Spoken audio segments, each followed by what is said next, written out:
Hello guys, ఎలా ఉన్నారు? నేను మీ వరుణ్. గాయ్స్, వింటర్ సీజన్ వచ్చేసింది. ఈ వింటర్ సీజన్‌లో మనకి ఎక్కువగా వచ్చేది డెంగ్యూ ఫీవర్. సో, మనకి చాలా డౌట్స్ రావచ్చు. లైక్ ఈ డెంగ్యూ ఫీవర్ అంటే ఏంటి? దీన్ని ఎలా తగ్గించుకోవచ్చు? ఇంకా దీనికి ఫీవర్ రిలేటెడ్ క్వెషన్స్ ఎన్నో ఉంటాయి. ఆ డౌట్స్‌ని క్లారిఫై చేయడానికి మనతో పాటు ఉన్నారు doctor Aishwarya, who is MD general medicine in Akshara hospital, Bhimavaram. Hello ma'am. Hello. Hi Varun. Hi ma'am. Ma'am, అసలు ఈ డెంగ్యూ ఫీవర్ అంటే ఏంటి? అండ్ ఇది ఎందుకొస్తుంది? డెంగ్యూ అంటే అదొక వైరల్ ఫీవర్. దోమకాటు వల్ల స్ప్రెడ్ అవుతుంది. మోస్ట్ కామన్‌గా ఎడిస్ ఈజిప్టి అనే దోమ వల్ల స్ప్రెడ్ అవుతుందనమాట. అంటే మనం వాటర్ ఎక్కడైనా స్టాగ్నెంట్‌గా ఉంటే, అంటే మామూలుగా రైనీ సీజన్ వెళ్ళిపోయాక వాటర్ స్టాగ్నెంట్ అయిపోతూ ఉంటుంది మనకు చాలా ప్లేసెస్‌లో. సో, మస్కిటో రిపెలెంట్ మెజర్స్ ఏం సరిగ్గా తీసుకోకపోతే, దానివల్ల దోమలు పెరిగి, ఈ దోమల వల్ల ఈ దోమకాటు వల్ల డెంగ్యూ అనేది స్ప్రెడ్ అయ్యే అవకాశాలు ఎక్కువ ఉంటాయి. Okay ma'am. కొంతమందిని చూసుకుంటే ఫీవర్‌ని ఆహ్, సెల్ఫ్ కేర్‌గా, అంటే వాళ్ళ ఇంట్లో ఉండే డ్రగ్స్ ఏం లేకుండా, మెడిసిన్ ఏం లేకుండా తగ్గించుకోవాలనుకుంటారు. సో, అది సాధ్యమేనా? సింపుల్ డెంగ్యూ అనేది ఇంట్లో కూడా ట్రీట్ చేయొచ్చు. సింపుల్‌గా పారాసిటమాల్ ఒకటి, నీళ్ళు బాగా తాగడం. ఈ జ్వరంలో హైడ్రేషన్ అనేది చాలా ఇంపార్టెంట్. వాటరు, కొబ్బరి నీళ్ళు, జ్యూస్‌లు, సూప్స్ ఇలాంటివన్నీ ఎక్కువగా తీసుకుని, ఇంట్లో కూడా డెంగ్యూ అనేది జాగ్రత్తగా ట్రీట్ చేయొచ్చు. కాకపోతే ఏంటంటే, మనం మూడో రోజో, నాలుగో రోజో బ్లడ్ టెస్ట్ చేయించుకోవాలి. ఏ ఏ జ్వరమో మనం కనిపెట్టడానికి. అదొకటి. ఇంకొకటి మెడిసిన్ కూడా డాక్టర్‌ని అడిగి రెగ్యులర్‌గా తీసుకుంటే ఇంట్లో కూడా ఈజీగా క్యూర్ అయిపోతుంది. Okay ma'am. నేను పర్సనల్‌గా కూడా చూసాను. మా అన్నయ్యకి డెంగ్యూ వచ్చింది. ఒకప్పుడు లైక్ 2, 3 ఇయర్స్ బ్యాక్. అతను ఏం చేశారంటే ఎక్కువ పపాయ జ్యూస్ తాగడం. పపాయ ఆకుల రసం. ఆ! ఇంకా కొంతమంది చూస్తే గోట్ మిల్క్ తాగడం ఇలాంటివి చేస్తూ ఉంటారు. అవి నిజంగా ఎఫెక్ట్ చూపిస్తాయా? కుదిరినంత వరకు అవాయిడ్ చేయటం బెటర్. ఎందుకంటే పపాయ పీసెస్ తినొచ్చు. ఏదన్నా ఫ్రూట్స్ తినొచ్చు డెంగ్యూకనేది. అది న్యూట్రిషనల్‌గా మనకి వాల్యూ యాడ్ చేస్తుంది గానీ, ప్లేట్లెట్స్ పెరగడానికి మెయిన్‌గా ప్లేట్లెట్స్ పెరగడానికని పపాయ ఆకుల రసం తాగమంటూ ఉంటారు.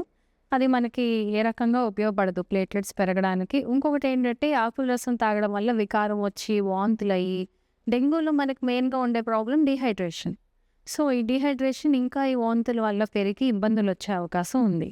కాబట్టి ఇలాంటి మెడికేషన్ అనేది అవాయిడ్ చేయడం మంచిది. అలాగే డెంగ్యూలో బాడీ పెయిన్స్ బాగా ఎక్కువొస్తాయి. సో, ఇంట్లోనే సెల్ఫ్ మెడికేషన్ కింద పెయిన్ కిల్లర్స్ వాడుతూ ఉంటారు. అవి కూడా కుదిరినంత వరకు అవాయిడ్ చేయాలి. ఎందుకంటే పెయిన్ కిల్లర్స్ వల్ల కూడా రక్త కణాలు తగ్గే అవకాశాలు ఉంటాయి. దానివల్ల రక్తస్రావం అయ్యి ఈ రకమైన ఇబ్బందులొచ్చే అవకాశం ఉంటుందన్నమాట. ఓకే. డెంగ్యూ వల్ల అంటే మనకెలా తెలుస్తుంది డెంగ్యూ వచ్చిందని? డెంగ్యూ వచ్చిందంటే జ్వరం వస్తుంది. బాగా high grade fever, body pains, వికారము, ఒక్కొక్కళ్ళకి వాంతులు అవ్వచ్చు, తలనొప్పి ఉంటుంది. ఇవన్నీ ఏ వైరల్ ఫీవర్‌లో ఉన్నా రావచ్చు. మనం మూడో రోజో, నాలుగో రోజో బ్లడ్ టెస్ట్ చేయించుకుంటే అది ఏ జ్వరం అన్నది మనకి తెలుస్తుంది. మ్యామ్, అంటే నేను రీసెర్చ్ చేస్తే విన్నాను. సెకండరీ డెంగ్యూ అని. ఈ సెకండరీ డెంగ్యూ అంటే? అంటే ఆల్రెడీ మనకొకసారి వైరల్ ఇన్ఫెక్షన్ వచ్చుండాలి డెంగ్యూతో. డెంగ్యూ అనేది 4 క్లోజ్‌లీ రిలేటెడ్ వైరసెస్ వల్ల వస్తుంది. సో, మనకి మేబీ ఒక 1 ఇయర్ బ్యాక్ స్ట్రెయిన్ 1 వల్ల వైరస్ వచ్చుండొచ్చు.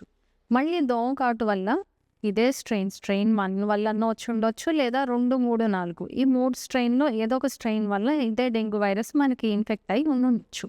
సో, ఏమవుతుందంటే మొదటిసారి డెంగ్యూ వచ్చినప్పుడు చాలామందికి కాంప్లికేషన్స్ లేకుండానే తగ్గిపోతుంది ఫీవర్ అనేది. కానీ రెండోసారి ఏమవుతుందంటే, ఈ ఫీవర్ వచ్చినప్పుడు ఇప్పుడు స్ట్రెయిన్ 1 వల్ల మనకు మొదటిసారి వచ్చింది. ఇప్పుడు 2, 3, 4 వల్ల గానీ రెండోసారి జ్వరం వచ్చిందంటే అది కాంప్లికేట్ అవ్వచ్చు. ఎందుకంటే యాంటీబాడీ డిపెండెంట్ ఎన్హాన్స్‌మెంట్ అని ఉంటుంది. అంటే మన body already last time dengue ఫీవర్‌కి యాంటీబాడీస్ తయారు చేసుకొని ఉండుండొచ్చు. సో, ఈసారి మళ్ళీ ఇదే ఫీవర్ వచ్చిందంటే, ఈ రియాక్షన్ మన బాడీ యొక్క రియాక్షన్ ఇంకా ఎక్కువగా ఉంటుంది. దానివల్ల కాంప్లికేషన్స్ ఎక్కువ రావచ్చు. డెంగ్యూ హెమరేజిక్ ఫీవర్ అంటాము. డెంగ్యూ షాక్ సిండ్రోమ్ అంటాము. రక్త కణాలు తగ్గిపోయి, రక్తస్రావం ఎక్కువయ్యి, మన ఐసీయూలో పెట్టి ఇలాంటి కాంప్లికేషన్స్ వచ్చే అవకాశాలు ఉన్నాయి. కాబట్టి రెండోసారి డెంగ్యూ వస్తే వెంటనే హాస్పిటల్‌కి వెళ్లి చూపించుకోవడం అనేది చాలా ముఖ్యం. అలాగే ఒకసారి డెంగ్యూ వచ్చిందంటే రెండోసారి దోమకాటుకి గురవ్వకుండా మనం అన్ని రకాల మెజర్స్ తీసుకోవడం అనేది చాలా ముఖ్యమైన విషయం. Okay ma'am. ఫైనల్‌గా మన వ్యూవర్స్‌కి ఏమైనా ప్రికాషన్స్ చెప్తారా?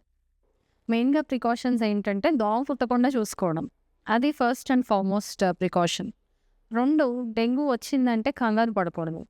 మెయిన్ ట్రీట్మెంట్ ఏంటంటే హైడ్రేషన్. అంటే ద్రవ పదార్థాలు ఎక్కువగా తీసుకోవాలి. డెంగ్యూలో మెయిన్ ప్రాబ్లం ఏంటంటే డీహైడ్రేషన్. పీసీవీ అని ఉంటుంది. అంటే హిమాటోక్రిట్ అనమాట. అది రక్తం చిక్కపడిపోవడం వల్ల అది పెరగటం లాంటివి జరుగుతాయి. దానివల్ల మనకు చాలా కాంప్లికేషన్స్ వస్తాయి. కాబట్టి రక్తం చిక్కబడకుండా పల్చగా ఉండేలా మనం హైడ్రేషన్ మెయింటైన్ చేయాలి. అప్పుడప్పుడు ఈ హైడ్రేషన్ నోటి ద్వారా తీసుకున్నది సరిపోకపోవచ్చు మనకి ఫ్లూయిడ్ అనేది. అది మనం నరం ద్వారా అన్నా కంపెన్సేట్ చేసుకోవాలి. సో, ఈ జాగ్రత్తలన్నీ తీసుకోవాలి.